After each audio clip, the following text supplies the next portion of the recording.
자, 방금 우리는 정수 자료형에 대해서 알아봤는데 별거 아니었죠, 그죠? 근데 문제는 지금부터야. 다음 페이지 60페이지 봐봐. 실수 자료형이라고 소개되고 있는 게 있습니다. 얼른 커닝 해보겠습니다. 실수 자료형에는 뭐하고 뭐가 있는데 플로트하고 뭐야? 더블이 있어. 더블이지. 아무튼 두 개가 있는데 그때 봤더니 얘는 좀 더 큰 거 같고 내용을 봤더니 좀 복잡하네 라고 할 수 있겠네요. 그죠? 더 복잡한 건 뭐냐면 위에 부동소수점 표현 방식이라고 소개되고 있는 게 있고 뭘 어떻게 될지 잘 모르겠죠? 저도 잘 모르겠더라고요. 그래서 저는 유튜브를 5개 찾아서 다 봤습니다. 근데 잘 모르겠어요. 하지만 제가 아는 선에서 정리한 내용들을 말씀드리도록 하겠습니다. 오케이? 자, 이게 되게 복잡한 형태야. 정수만큼 깔끔하게 이해가 안 돼요. 알겠습니까? 복잡한 구조들어요. 차근차근 선생님이 안내한 대로 기억해 주세요.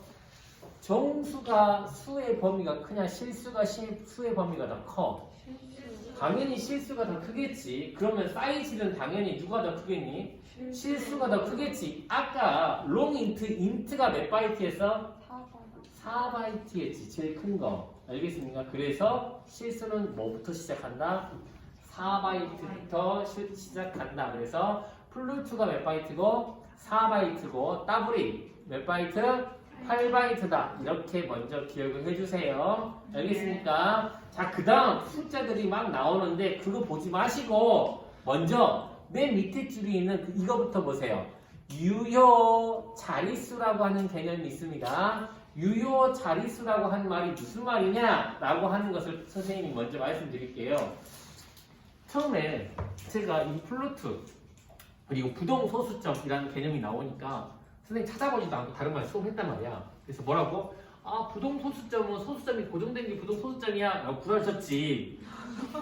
그랬더니 유튜브를 찾아봤더니 그 내용이 아니더라고. 다시 한번 정정하겠습니다. 이렇게 내가 가끔 사기를 쳐. 조심해.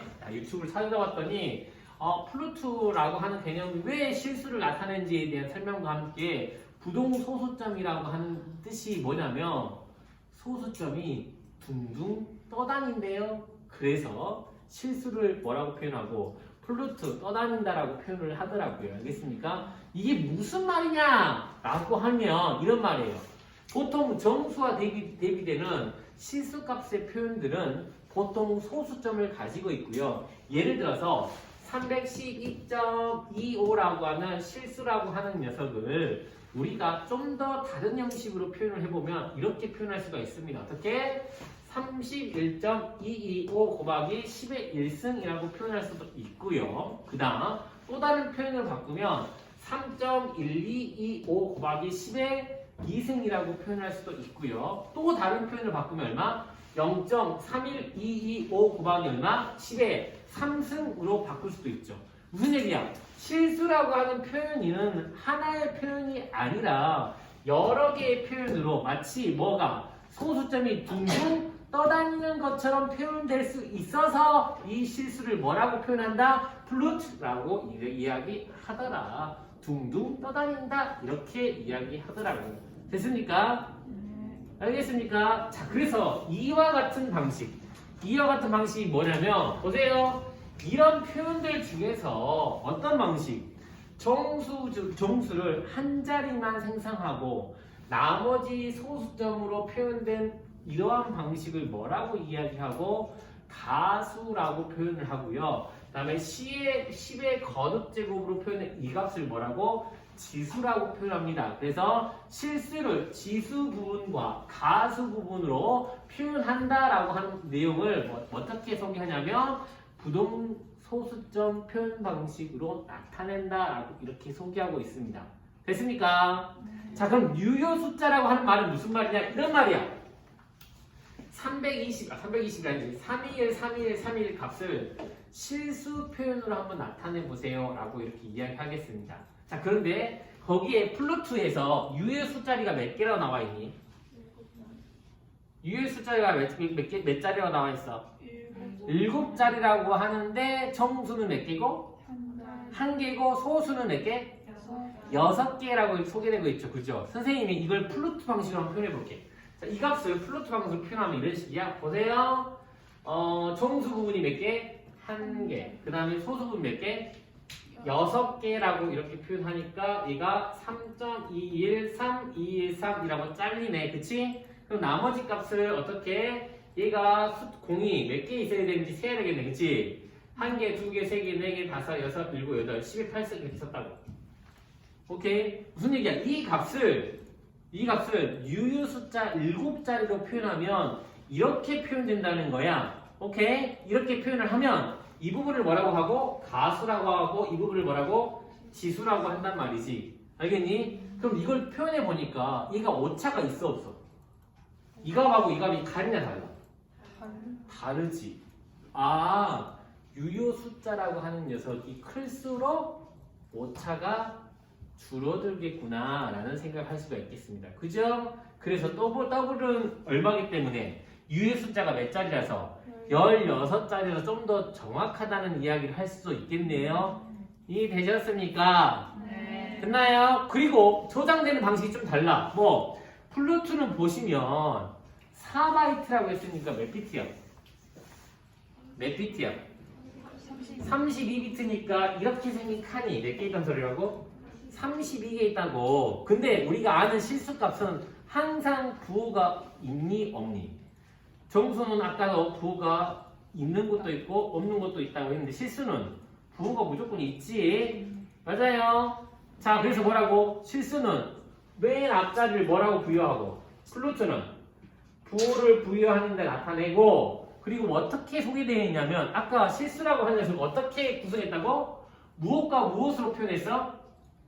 지표 가수와 지수라고 표현을 했잖아요. 그죠? 그래서 나눠 플루트는 이 지수값을 나타내는데 몇 개를 쓰고 앞에 8개를 쓴대요.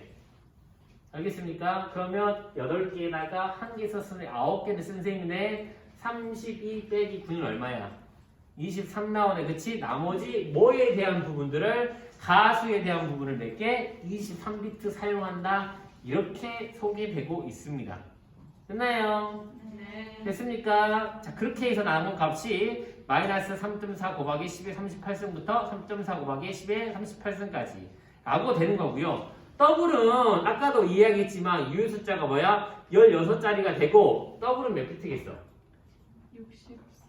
64비트가 되겠지. 64비트가 될 거니까 또 역시 부호를 맨 앞에 한 칸 쓰고 나머지 4칸을 11칸을 뭐로 나타내고 지수로 나타내고 나머지 몇 개? 52비트를 뭘로 나타낸다?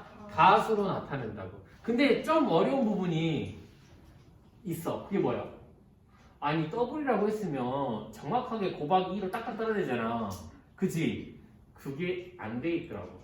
그리고 더 안타까운 건 그것에 대한 설명을 해 주신 분들은 아무도 없더라고요. 그래서 거기까지는 저 잘 모르겠어요. 정확하게 더블이 왜 안 되는지 더블이라고 말했지만 숫자가 곱하기가 안 되는지는 잘 모르겠어요. 저도. 알겠습니까? 일단 그러려니 하고 넘어가야 될 것 같습니다. 알겠습니까? 오케이. 다음 자료형의 변환까지만 말씀드리면 될 것 같습니다. 자료형의 변환은요. 묵시적 형 변환이라고 하는 게 있고 명시적 형 변환이라고 하는 게 있습니다. 참고로 묵시적 형 변환을 잠깐 제가 소개했던 것 같아요. 그죠? 두 개가 되게 어려운 용어를 썼는데 그런 용어를 쉽게 바꿔서 해석해봐. 묵시적이란 말이 무슨 말이야? 잘 안 보인다? 무슨 얘기야? 굳이 말 안 해도 라는 뜻이겠지. 알아서. 알겠어? 굳이 내가 설명 안 해도 말 안 해도 자동으로 뭐야? 변환되어진다라는 개념이에요. 알겠습니까? 무슨 얘기냐? 서로 다른 자료형들이 산술 연산을 한다고 치자고요. 알겠습니까? 이래서 정수하고 실수하고 자료 연산을 한다고 치자고요. 알겠습니까? 그러면 어떻게 해야지 만약에 자료의 손실을 최소화하려면 어떻게 해야 될까? 자료의 손실을 최소화한다고. 만약에 정수하고 실수를 계산하는데 내가 자료의 손실이 발생하는 경우가 언제 있어? 이 실수를 정수라고 취급해가지고 계산하면 오차가 많이 나와버리겠지. 근데 어떤 경우는 오차가 안 생겨.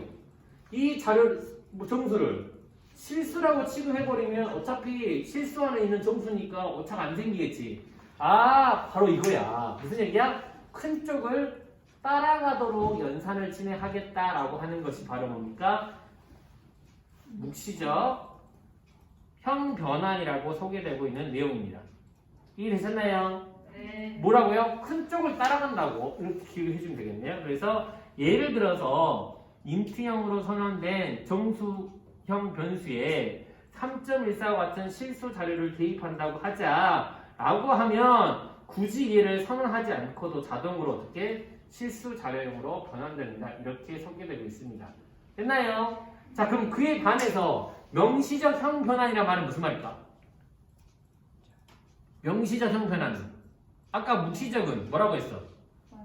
말하지 않아도 알아서라고 했지. 그러면 명시적은 반드시 언급해야 된다는 얘기야. 알겠어? 언급해서 변환시키는 것을 말하는 건데요. 무슨 얘기냐면 예를 들어서 무슨 얘기야? 인트형으로 선언된 정수형 변수 넘을 의도적으로 W형으로 변환하려고 해. 인트형은 정수형이었고, 그렇지, 몇 비트? 몇 바이트? 4바이트였습니다. 그쵸? W는 몇 바이트? 8바이트였죠. 그죠? 얘를 변환하려고 해. 그러면 어떻게 한다고? 넘 앞에다가 쓴다고. 뭐라고? 더블이라고 바로 쳤어. 알겠니? 이런 식으로 어떻게 직접 언급을 해서 자료형을 변환하는 방식을 뭐라고? 명시적 형 변환이라고 이렇게 기억하시면 되겠습니다. 오케이? 마무리.